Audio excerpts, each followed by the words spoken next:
नमस्कार मैत्रिणींनो, मी वर्षा फॅशन या यूट्यूब चॅनलमध्ये तुमचं अगदी मनापासून स्वागत करते। तर मैत्रिणींनो, आजच्या व्हिडिओमध्ये आपण बघणार आहोत बघा अशा पद्धतीचे एका सिंगल कापडापासून बनवलेले पाऊचचे प्रकार आणि वेगवेगळ्या साईजचे। तर हे बघा, छोटी साईज आहे, हा मीडियम साईज आहे आणि हा त्यापेक्षा सर्वात मोठी साईज आहे। तर तीन वेगवेगळ्या साईजचे पाउचेस कसे बनवायचे तेच मी तुम्हाला आजच्या या व्हिडिओमध्ये दाखवणार आहे। आणि हे सगळे आपण फक्त एकाच आयताकृती कापडापासून बनवलेले आहेत आणि खूप साध्या आणि सोप्या पद्धतीने मी तुम्हाला याची कटिंग आणि स्टिचिंग दाखवणार आहे। तर व्हिडिओच्या स्टार्टिंगलाच मी तुम्हाला आत्ताच दाखवत आहे, म्हणजे तुम्हाला कळेल की व्हिडिओमध्ये पुढे काय असणार आहे ते। ठीक आहे, आणि तुम्ही पण अशा पद्धतीचे वेगवेगळ्या साईजचे पाउचेस बनवून पुढे विक्री करू शकता किंवा स्वतःच्याही वापरात आणू शकता। आणि खरं तर या छोटे छोटे आयडिया ना खूप म्हणजे खूप युजफुल असतात प्रत्येकासाठी। तुम्ही प्रवासामध्ये वापरू शकता किंवा मग हे छोटे जे आहेत ते पेन्सिल पाऊच म्हणूनच त्याचा वापर होतो आणि एव्हरीडे यूज होणारे आयडिया आहेत। तर चला आता सुरू करूया आजच्या व्हिडिओला। तर नक्कीच तुमच्यासाठी आजचा पण व्हिडिओ आहे तो युजफुल ठरणार आहे, आवडणार आहे। तर प्लीज प्लीज प्लीज व्हिडिओला लाईक करा आणि लाईक केल्यानंतर हाईपचे जे पॉईंट असतात ना ते पण देत चला, म्हणजे व्हिडिओ आणखीन पुढे जायला मदत होते। तर चला जास्त वेळ न घालवता लगेचच आजच्या व्हिडिओला सुरुवात करूया।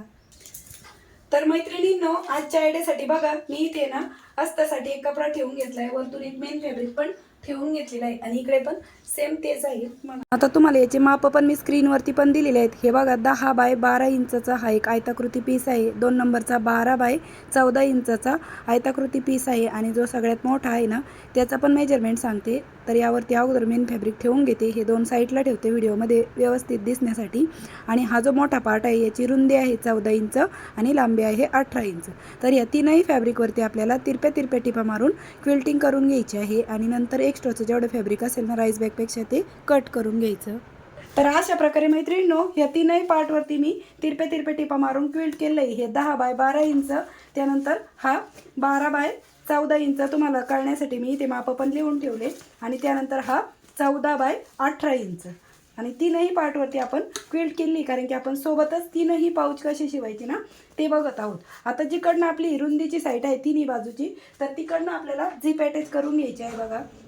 तर आपल्याला इथे 3 झिप लागणार आहे, एक 10 इंच, एक 12 इंच आणि एक 14 इंच, म्हणजे तिन्ही पाउचेसच्या रुंदीच्या साईडने आपल्याला झिप अटॅच करायची। तर मी तुम्हाला इथे एका पाउचवरती झिप कशी स्टिच करायची ते दाखवते रुंदीच्या साईडने, पण त्या अगोदर आपण याच्यामध्ये लगेचच रनर पण वळून घेऊ। आणि रनर बाहेर न काढता दाबटीप कशी द्यायची ना ते पण मी तुम्हाला ह्या व्हिडिओमध्ये अगदी डिटेल दाखवणार आहे। जर तुम्हाला एकदा रनर वळवलं तर परत वळवायला अडचण येत असेल तर रनर बाहेर न काढता पण आपण दाबटीप कशी द्यायची ते पण मी तुम्हाला ह्या व्हिडिओमध्ये दाखवणार आहे। इकडनं तर काही अडचण येत नाही दाबटीप देताना, पण जेव्हा आपण हा पार्ट इकडनं स्टिच करतो झिपचा दुसरा पार्ट आणि त्यानंतर दाबटीप देताना अडचण येते, तर ते पण दाखवणार आहे। तर बघा, इथपर्यंत आलो। आता इकडनं आपली एक्स्ट्राची झिप आहे ना तर इथे टाचणी लावून घ्यायची आणि हे रनर पूर्ण बाहेर काढून घ्यायचं। आणि बघा, या पद्धतीने ही झिप ओपन करायची आणि सिंपल इकडनं पण आपल्याला अशी दाबटीप देऊन घ्यायची। बघा, रनर बाहेर न काढता पण आपण इकडच्या साईडने पण ह्या झिपवरती दाबटीप देऊन घेतलेली आहे। ठीक आहे, या पद्धतीने फिनिशिंग सहित दाबटीप देऊन झाली। आता हे रनर पुढे ओढायचं आणि त्यानंतर एक्स्ट्राची जी झिप आहे ना ती आता आपण या स्टेजला कट करून टाकू। ठीक आहे, आता झिप बरोबर सेंटरला पकडायची आणि इकडनं आपल्याला एक सेंटरचा मार्क करून घ्यायचा आहे। तर मी ते कट देऊन घेतलेला आहे बघा सेंटरला।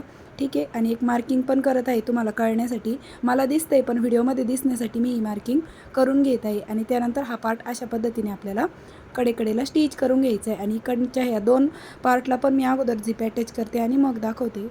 तर बाकीच्या 2 पार्टला पण मी अशा पद्धतीने झिप आहे ती स्टिच केली आणि इथे एक सेंटरला पण कट देऊन घेतला, म्हणजे आपल्याला सेंटर पॉईंट कळण्यासाठी। आता आपल्याला ही बॅग रॉंग साईडला टर्न करून घ्यायची। तर तिन्ही जे प्रोडक्ट आहेत ना ते वेगवेगळ्या साईजचे बनणार आहेत, तर ते सोबत कसे शिवायचे प्लस त्याची कटिंग स्टिचिंग कशी करायची ना ते तुम्हाला अगदी सोप्या पद्धतीने दाखवता येईल। तर बघा, सेंटरवरती जिथे कट आला तिथे झिपचा सेंटर ठेवायचा आणि या पद्धतीने आपल्याला हे स्टिच करून घ्यायची कडेची साईड। तर शेवटचा पण पाऊचचा प्रकार मी रॉंग साईडला टर्न करून घेतला। आता त्यानंतर तर आपल्याला आहे ना एक सिंपल असा एक बेल्ट घ्यायचा आहे कापडाचा, आणि तो अशा पद्धतीने स्टिच करून आपल्याला याचं एक हँडल आहे ते तयार करून घ्यायचं आहे। आणि मग ते तर ह्या हँडलची रुंदी तुम्ही 4 इंच घ्या आणि लांबी 12 इंच घ्या, आणि एक्स्ट्रा झालं तर नंतर कट पण करू शकता। आणि अशा पद्धतीने ते सिंपल आपल्याला स्टिच करून घ्यायचं आहे। तर यावरती मी परत डबल टिप देऊन घेते आणि हँडल लावल्यामुळे खूप छान लुक येतो आपल्या पाऊचला। तर 2-2 इंचचे आपल्याला इथे जे हँडल आहे ते कट करायचे आहेत। तर इथे टोटल आपल्याला 6 लागणार आहेत 2-2 इंचचे।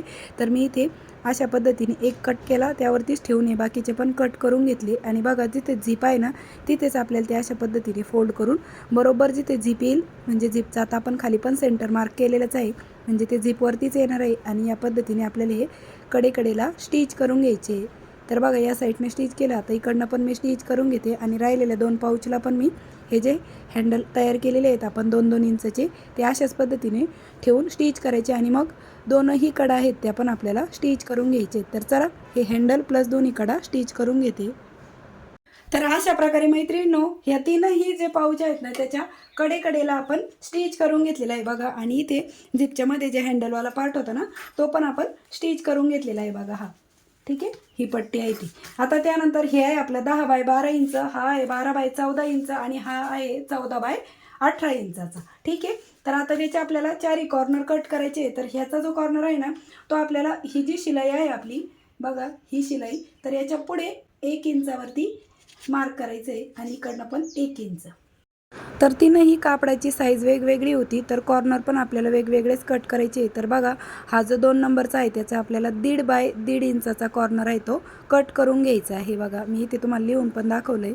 ठीक आहे, आणि जो सगळ्यात मोठा पीस होता त्याचा आपल्याला जो कॉर्नर आहे तो 2 बाय 2 इंचाचा कट करून घ्यायचं आहे. जसं आपण कापडाचं पण मेजरमेंट वेगवेगळं घेतलं होतं तसंच कॉर्नरचं पण वेगवेगळं आलेलं आहे. ठीक आहे, तर बघा ह्याच्यावरती 1.5 बाय 1.5 इंचाची 4ही कॉर्नरला मार्क केली, ह्याच्यावरती 2 बाय 2 इंचाची आणि ह्याच्यावरती 1 बाय 1 इंचाची. आता जशी मार्किंग केली तशीच आपण याची कटिंग करून घेऊ.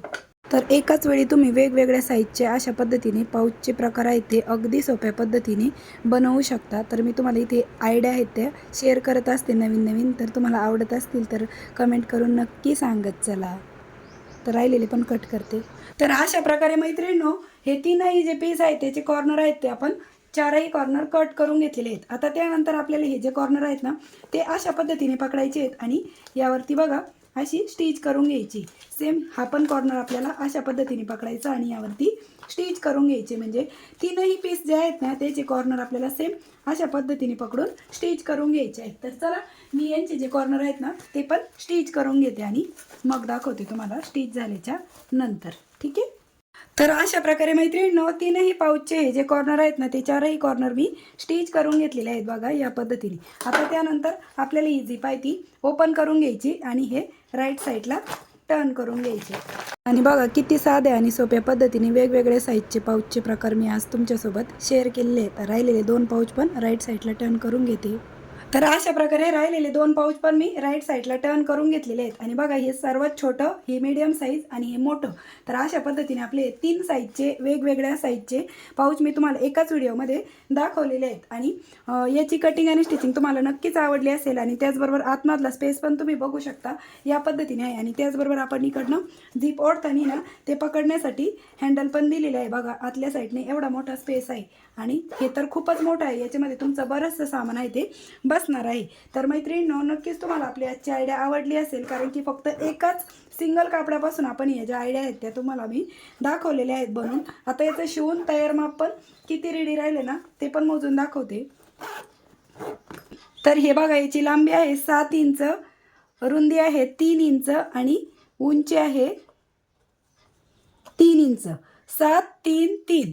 त्यानंतर ह्याची रुंदी आहे बघा 8 इंच, लांबी आहे 8 इंच, रुंदी आहे 3 इंच आणि उंची आहे 4 इंच. 3 4 8. आणि त्यानंतर हे बघा आपलं 8.5 ते 9 इंच याची लांबी आहे आणि रुंदी आहे 4 इंच आणि उंची आहे 5 इंच. अशा पद्धतीने वेगवेगळ्या साईजचे पाऊच मी तुम्हाला कसे शिवायचे ते या व्हिडिओमध्ये दाखवलेले आहे. तर मैत्रिणींनो कशी वाटली तुम्हाला आयडिया ते पण मला कमेंट करून नक्की सांगा. व्हिडिओ युजफुल वाटला असेल, आवडला असेल तर प्लीज प्लीज प्लीज व्हिडिओला जाता जाता लाईक करा, शेअर करा आणि असेच नवीन नवीन युजफुल आणि युनिक व्हिडिओ बघण्यासाठी आपल्या वर्षा फॅशन चॅनलला नक्की सबस्क्राईब करा. तर भेटूया पुन्हा नेक्स्ट व्हिडिओमध्ये. तोपर्यंत bye bye. Thanks for watching. Shri Swami Samarth. जय जिजाऊ, जय शिवराय. आणि तुम्ही अशा पद्धतीचे पाउचेस बनवून विक्री पण करू शकता आणि स्वतःही वापरात आणू शकता. इतकी सुंदर आयडिया मी तुमच्यासोबत आज शेअर केली आहे आणि अगदीच सोपी पद्धत आहे.